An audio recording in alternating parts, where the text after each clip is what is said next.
Okay, so we talked about emergent stage, letter name alphabetic, within word pattern.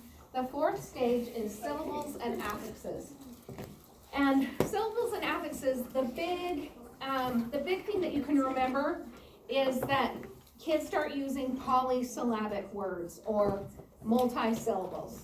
Okay, so acorn, remember I said acorn wouldn't be a within word pattern because it has more than one syllable. That's why. Once words have more than one syllable, we go to syllables and affixes. The huge, a big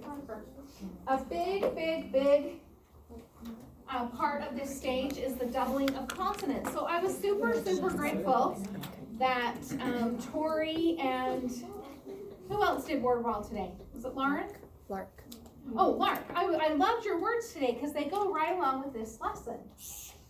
Doubling of consonants. Okay, we have the word tube. I'm going to go tubing. And tube is what we would call a base word. Now, how do we add ing? Well, okay, we could just add ing. That doesn't work. Do we drop the E and add ing? Or do we double the B and add ing? That is all part of this stage, knowing when do we drop the E, when do we double the consonant. Here is a little trick that works most of the time. If the vowel is a short vowel, then you double the consonant.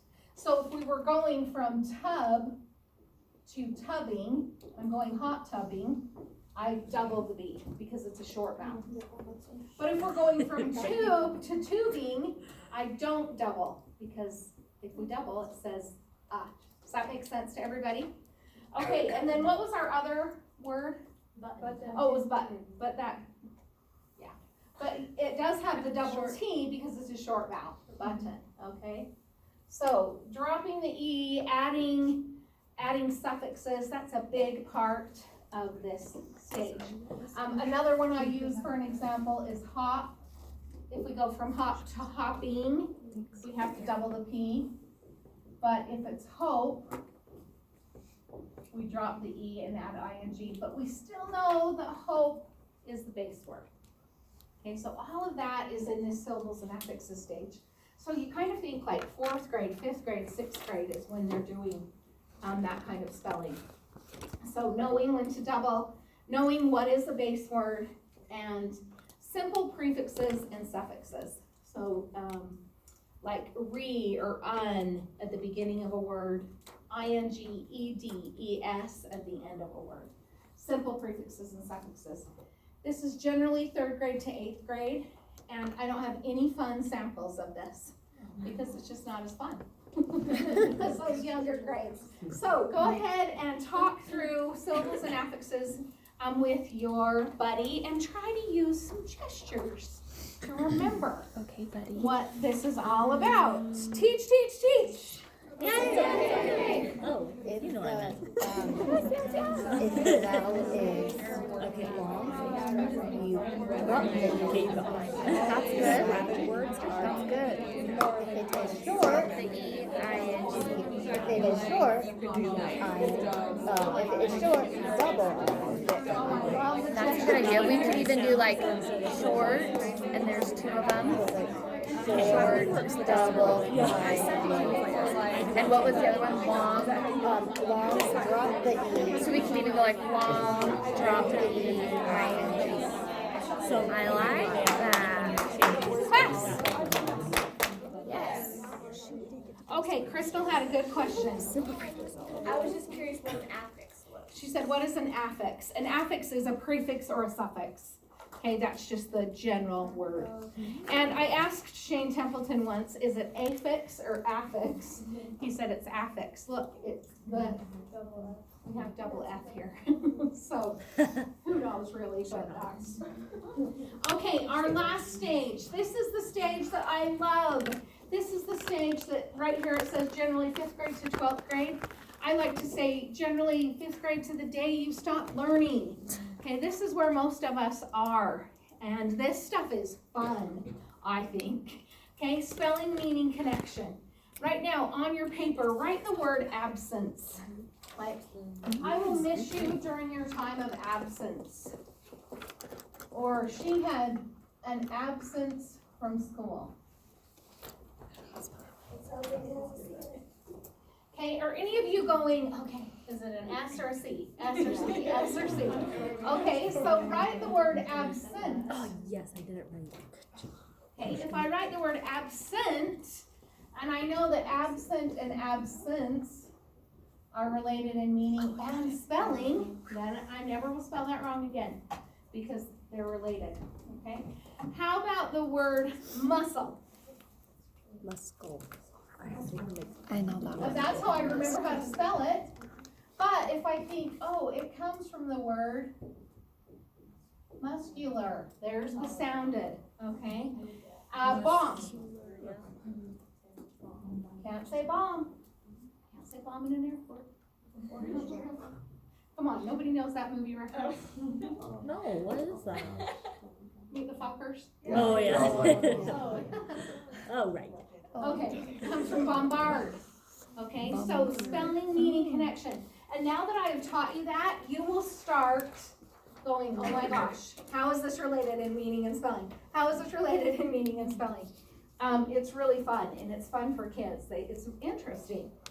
So the spelling, meaning, connection is huge here.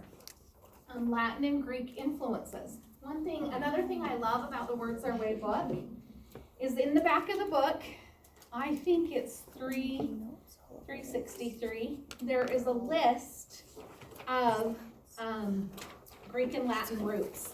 And also it has lists of words. So, okay, here we go, 396.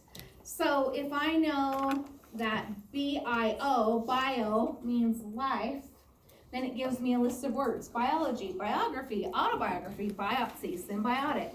And then it's all there referenced for me. So I think that's a nice little feature there. The last bullet, word etymologies. Remember we talked about that, berserk. History of words, where did words come from? And the meaning there. Generally 5th grade to 12th grade. Now I do have an example of this, and this is just a person's little story. And you can see most of their words are written conventionally correct. By the time you're a derivational relations speller, you're spelling everything, or most everything correctly. I got this sample because of, like, accidentally, the A-L-L-Y is a suffix from syllables and affixes, but accidentally, accident is more of a derivational relations word. Down here she does porta potty. Okay, now port is a Greek root, and we're going to do a little activity with porta potty. So I want you to think of words that have the word, or that have the root port. Okay, so we have port here. I was going to say port. Airport, good. Pork chop. Portable. Teleport. Portion. Portable. Portable. Sorry, I forgot that. Import. Export. Important. Important. Everyone in my family can talk so loud and I'm very smooth. And I'm the one who's going to be a teacher. How about this one? Not important.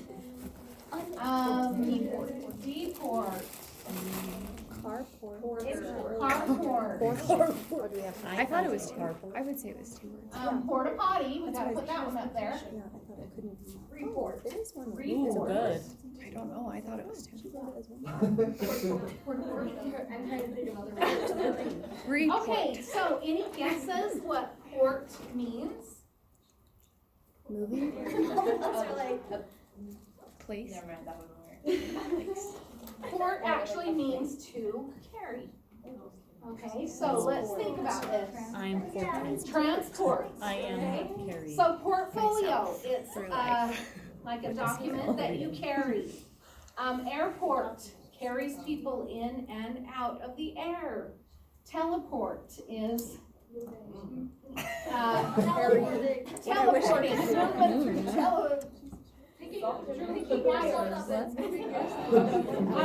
Okay, a carport is like a garage that's portable. okay, it can be carried. Portion, I believe that comes from a part that can be carried, okay? Porta potty, porta port. Porta potty is a potty that can be carried. Portable, can be carried. Report, yeah, I'm carrying information back. Okay. Import, bringing in, carrying information in. Deport. Deport, carrying something out. Export, carrying something out. Important. I am carrying myself. What did you say, Emma? I am carrying myself. I'm carrying myself because I'm important. I am Important, that would be one that I would challenge the kids. Okay, everybody look that up and find out why. Why does that word have something to do? Does to carry have something to do with that meaning? Because sometimes it doesn't. Like if one of you would have said the word sport, okay, sport is a word that you have to have the whole word for it to have meaning. Remember how we talked about morphemes, those units of meaning? So a morpheme is the smallest unit of meaning, and in the word sport, I have to have the whole word for it to mean that. I can't just have the root. Okay, so that is, Greek and Latin roots can be so much fun. Here's another one, okay? Same thing, only with cycle. Everybody just silently look at. We found it.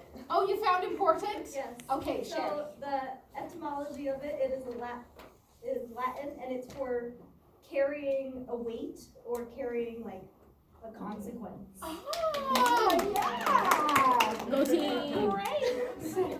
Thank you. See how that challenge worked? So carrying something, if something's important, you're carrying the weight of it. That makes sense. Awesome. Okay, same kind of an idea, only this is with cycle. Any guesses what cycle means? Circular. It means circle, yeah. So we have 3 circles, 2 circles, a circle with motor. A cyclone is a circular storm.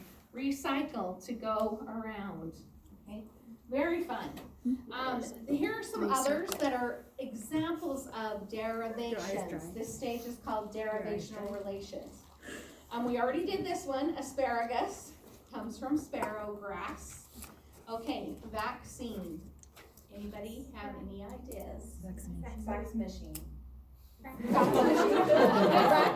It's like madlibs. That is a good thought. Or No. Mad Gal. Vaccine actually comes from vacca, which means cow in Latin, and the vaccine was originally what? Mad cow disease. Actually, vaccine was originally the scientist that invented the vaccine. I want to say, let me just remember this correctly. He tried it out on cows first, so it was a way to. Okay, hussy. Now, if somebody calls me a hussy right now, I would probably punch me in the face. But sometimes words change over time. Okay, so we have derivations, words that are derived because of how they sound.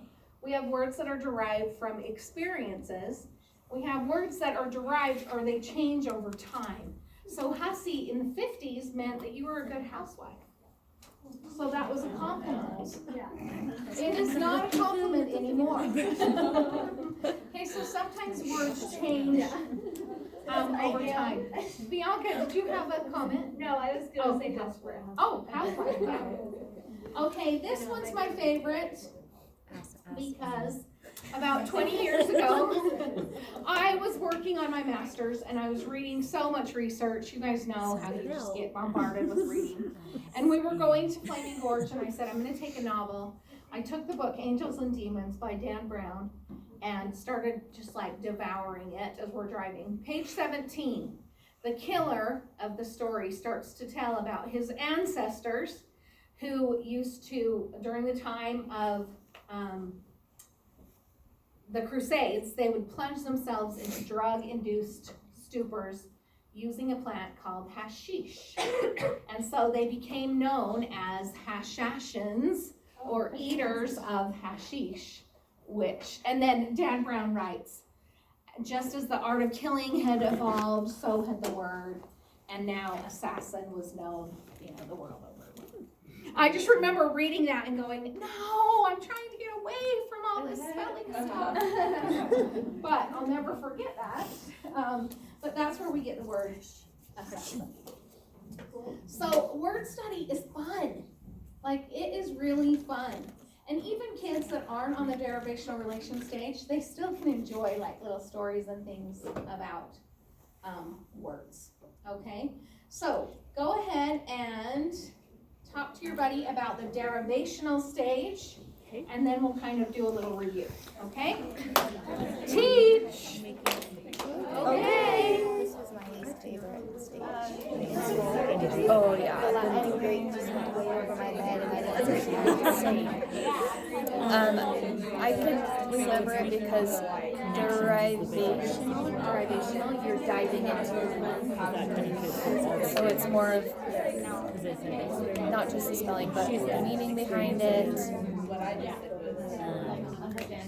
That's a good Do you have any ideas? Our idea for the last one is It was